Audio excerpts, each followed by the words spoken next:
सुप्रभात बच्चों आज हम पाठ जो चोरी है उस पाठ के प्रश्नों की चर्चा करेंगे। सबसे पहले हम पाठ के शब्दार्थ को देखते हैं। इसे सभी शब्दार्थ हमने कर लिया है।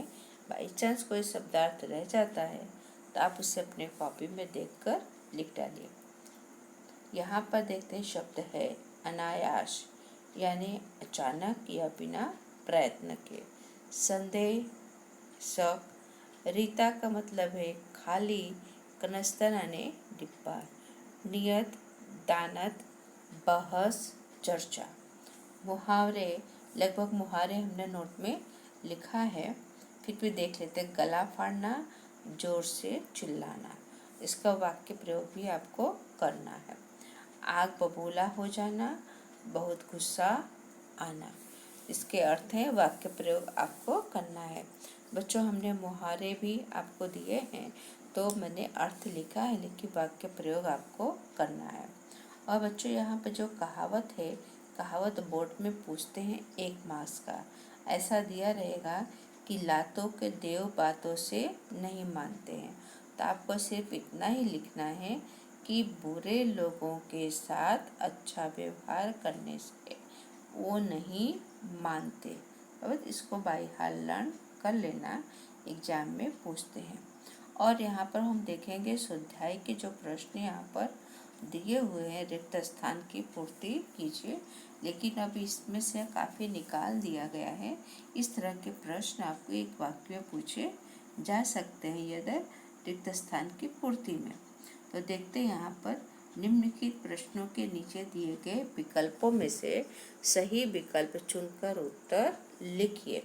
नंबर 1, मालती की आवाज़ सुनकर बिंदु की चाल में क्या आ गया? Dash dash. बराबर, रुकावट आ गई, तेजी आ गई, बदल गई या सुधार आ गया?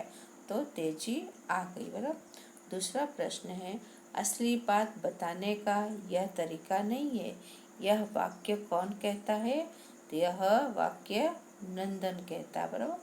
फिर नेक्स्ट है, देख लेना एक दिन यही बिंदु घर में से खाली जगह उठाकर न ले जाए तो मेरा नाम मालती नहीं। तो क्या लेकर जाएगा? संदूक, अनाज, ट्रंक या सामान? तो ट्रंक। ओके। फिर नेक्स्ट है, अरे यह तो नदी वाली कोठरी में पड़ा है, यह वाक्य कौन कहता है? तो यह वाक्य कुंदन। बराबर। फिर नेक्स्ट प्रश्न देखते हैं यहाँ पर कि नंदन ने पत्नी की बात सुनी तो उसके चेहरे पर खाली जगह आ गई। तो क्या आ गया? प्रसन्नता भरी मुस्कुराहट। बराबर। अब देखते हैं नेक्स्ट प्रश्न इस पाठ के। तो इस प्रश्न के उत्तर यहाँ देखते हैं कि निम्नलिखित प्रश्नों के उत्तर एक वाक्य में लिखिए। किसमें लिखना है बच्चों? एक वाक्य में इसके उत्तर आपको लिखना है। बराबर। तो प्रश्न है कि मालती के मन में बिंदु के प्रति क्या आशंका हुई? तो मालती के मन में बिंदु के प्रति यह आशंका हुई कि वह अपनी मुट्ठी में घर की कोई कीमती चीज दबाए जा रहा है। बराबर। फिर नेक्स्ट प्रश्न है कि मालती को शांत करते हुए नंदन ने क्या कहा? तो मालती बिंदु को उल्टी सीधी बातें सुनाने लगी, तो नंदन ने उसे शांत करते हुए कहा कि असली बात जानने का यह तरीका नहीं है। फिर थर्ड प्रश्न, कूड़ा फेंकने की जगह पर नंदन और मालती को क्या दिखा? तो कूड़ा फेंकने की जगह पर नंदन और मालती को थोड़ा सा काजू और किशमिशें दिखा। ओके। फिर नेक्स्ट प्रश्न है कि निम्नलिखित प्रश्नों के उत्तर 2-3 वाक्य में लिखिए। पहला प्रश्न है, नंदन ने बिंदु से चोरी की बात किस प्रकार मालूम की? बराबर। तो नंदन ने बिंदु को प्यार से समझाकर कहा कि वह सच सच बता दे कि अपनी मुट्ठी में क्या ले गया है, उसे कोई कुछ नहीं कहेगा। इस तरह नंदन ने बिंदु को भरोसा दिलाकर उससे चोरी की बात मालूम की। बराबर। फिर नेक्स्ट प्रश्न है कि बिंदु ने अपने दोस्त का किस प्रकार पश्चाताप किया। तो बिंदु कमरे में नीचे पड़े थोड़े से मेवे उठा लाया था, पर उसे लग रहा था जैसे उसने दुनिया का बहुत बड़ा पाप कर डाला हो। और बिंदु अपने दोस्त का पश्चाताप करने के लिए भूखा प्यासा एकांत में एक कमरे में मुंह छिपाकर पड़ा रहा। ओके। फिर नेक्स्ट प्रश्न, बिंदु के ना दिखने पर मालती को क्या चिंता हुई। तो मालती ने घर बाहर सभी जगह छान मारा, उसे बिंदु का कहीं पता नहीं चला। दोपहर बीत गई और शाम होने को आई थी, पर बिंदु नहीं लौटा। मालती को अच्छा नहीं लगा, वह चिंता करने लगी। बेचारे ने सुबह से कुछ नहीं खाया था, भूखा प्यासा जाने कहाँ भटक रहा होगा। तो बच्चों नेक्स्ट प्रश्न अब हम करेंगे लॉन्ग प्रश्न। बराबर। तो ये मतलब कि निम्नलिखित प्रश्नों के उत्तर ये 4-5 वाक्यों में लिखिए। बराबर। तो नौकर के संबंध में नंदन और मालती के विचार में क्या अंतर था। तो मालती की नज़र में बिंदु उन अन्य नौकरों की तरह है जो घर में छोटी मोटी चोरियां करते करते बड़ी चोरियां करने लगते हैं। उसकी नज़र में बिंदु एक चोर नौकर है और वह झूठ बोलता है। उसके साथ नरमी से पेश न आकर कड़ाई से पेश आना चाहिए। नंदन की नज़र में बिंदु चोर नहीं है, वे अपने आप तथा मालती को ही चोर मानते हैं, जिनके कारण बिंदु में चोरी की भावना का जन्म हुआ। उनके विचार में सबको सब चीज़ें मिलनी चाहिए, हमने उसे नहीं दिया, इसलिए बिंदु को यह चोरी करनी पड़ी। नेक्स्ट प्रश्न, चोरी का पता लग जाने पर नंदन ने बिंदु के साथ कैसा व्यवहार किया। तो नंदन के आत्मीय व्यवहार से बिंदु ने स्वीकार कर लिया कि कमरे में नीचे थोड़ा सा जो मेवा मतलब कि मेवा वह उठा लाया था। नंदन को यह सुनकर जरा भी गुस्सा नहीं आया, बल्कि वह बिंदु को लेकर अपने कमरे में गया और कनस्तर से एक मुट्ठी मेवा निकालकर उसने बिंदु को खाने के लिए दिया। नंदन इस विचारधारा के हैं कि सब चीज़ें सबको मिलनी चाहिए। नेक्स्ट प्रश्न, थर्ड प्रश्न, बिंदु के प्रति सहानुभूति जगने पर मालती ने क्या किया। दोपहर बीती और शाम होने को आई, पर बिंदु अब तक नहीं लौटा। यह सोचकर मालती को चिंता होने लगी। बेचारा भूखा प्यासा जाने कहाँ भटक रहा होगा। उसके मन में बिंदु के प्रति सहानुभूति जग गई। उसने कमरे से बाहर आकर देखा, बगीचे में चक्कर लगाया कि कहीं पेड़ के नीचे पड़ा सो न रहा हो।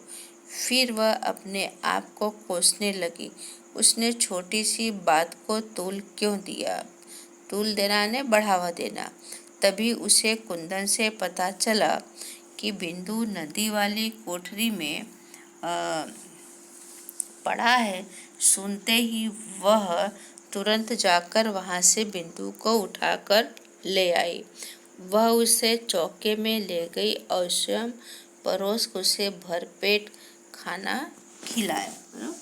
अब नेक्स्ट प्रश्न जो बच्चों यहाँ पर है, तो इस तरह के प्रश्न मतलब कि यह वाक्य कौन कहता है आपको, मतलब बराबर। तो बिंदु, नंदन और मालती। बिंदु, ओ बिंदु ठहर, कहाँ जाता है? तो यह वाक्य मालती कहती है। बराबर। नेक्स्ट प्रश्न है कि नंदन, मालती, बिंदु।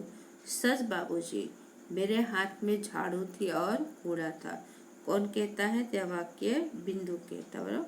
नेक्स्ट है मालती, बिंदु, नंदन। असली बात जानने का यह तरीका नहीं है। तो यह वाक्य नंदन कहता है। बराबर। नेक्स्ट प्रश्न जो है नंदन, बिंदु, मालती। अरे बोलता क्यों नहीं?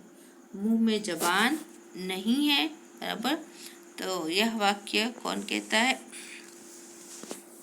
तो यह वाक्य कौन बोलता नहीं? तो यह वाक्य नंदन कहता है।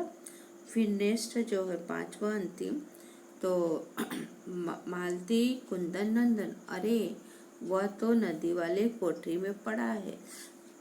यह प्रश्न आपका फिल इन द ब्लैंक्स में पूछा है। कौन कहता है? यह कुंदन कहता। ओके। नेक्स्ट प्रश्न है कि निम्नलिखित शब्दों के विलोम शब्द लिखिए, यानी अपोजिट शब्द, विरोधार्थी शब्द जिसे कहते हैं। तो यहाँ पर दिया है, क्या है? यहाँ पर है बड़ी की मात्रा लगा देंगे। बेईमान तो ईमानदार, मालिक तो नौकर, असली, नकली, झूठ तो सच। निम्नलिखित शब्दों की भाववाचक संज्ञा बनाइए। भाव यानी फीलिंग। तो बच्चा तो बचपन, तो मुस्कुराना, मुस्कुराहट, लड़का, लड़का। तो यहाँ का की मात्रा निकाल कर क्या कर देंगे? लड़कपन। बराबर। प्रसन्न तो प्रसन्नता, बूढ़ा, बुढ़ापा, पागल, पागलपन, चोर तो चोरी। बराबर। तो बच्चों यहाँ पर जो आश्रय स्पष्ट करो, तो बोर्ड में इस तरह के आपके पूछे जाते हैं 3 मार्क्स के। बराबर। यहाँ पर पहला है लातों के देव बातों से नहीं मानते। 3 मार्क्स जब पूछते हैं तो उसको विस्तार से लिखना है। इसको ऐसा लिखेंगे कि समाज में 2 तरह के लोग होते हैं। कुछ लोग प्रेम से कहने पर कोई काम करते हैं, तो कुछ लोग लाख समझाने पर भी वह काम नहीं करते, तो कुछ मारने या डांटने पर भी उस काम को करने के लिए तैयार हो जाते। ऐसे लोग प्रेम की भाषा नहीं समझते। उनके साथ नरमी के व्यवहार न कर कड़ाई से काम लेना पड़ता है। उनके साथ उसी भाषा में व्यवहार करना चाहिए जिस भाषा में वो समझते हैं। ओके। अब नेक्स्ट जो प्रश्न यहाँ पर है, आश्चर्य स्पष्ट करो, तो इसको देखते हैं यहाँ पर। बराबर। नेक्स्ट प्रश्न है कि हम क्यों ऐसी चीज़ें खाएं जो सबको नहीं मिलती? इसी से चोरी की भावना को जन्म मिलता है। तो मनुष्य का स्वभाव है कि वह किसी वस्तु का इस्तेमाल करते हुए देखता है तो उसे पाने की उसकी भी इच्छा होती है। यदि वह वस्तु उसे प्राप्त नहीं होती तो वह चोरी से उसे प्राप्त करने में भी संकोच नहीं करता। इसलिए जब तक सब चीज़ें सबको नहीं मिलती तो चोरी बंद नहीं हो सकती। चोरी की भावना पनपने न देने का यह उपाय है कि लोगों के ऐसी चीज़ों का उपयोग करने से बचना चाहिए जो सबको प्राप्त नहीं हो सकती। तो बच्चों, हम यहाँ आपके पाठ के प्रश्नों की चर्चा हुई है और मैं आपको थोड़ा सा इसे संधि विच्छेद भी करके मतलब भेजूंगी, उसको भी आपको लिखना है। जैसे अनायास तो अन प्लस आयास, अत्याचार अति प्लस आचार, महाशय महा प्लस आशय, उल्लास उत प्लस लास, चरमोत्कर्ष चरम प्लस उत्कर्ष, यथोचित यथा प्लस उचित। बच्चों, यहाँ हमारे इस पाठ के प्रश्नों की चर्चा समाप्त हुई और आप वीडियो सुन करके भी आप प्रश्नों को उत्तर लिख सकते हैं या आप PDF में से देख करके भी लिख सकते हैं, आपको जैसा ठीक लगे। ओके। थैंक यू, धन्यवाद।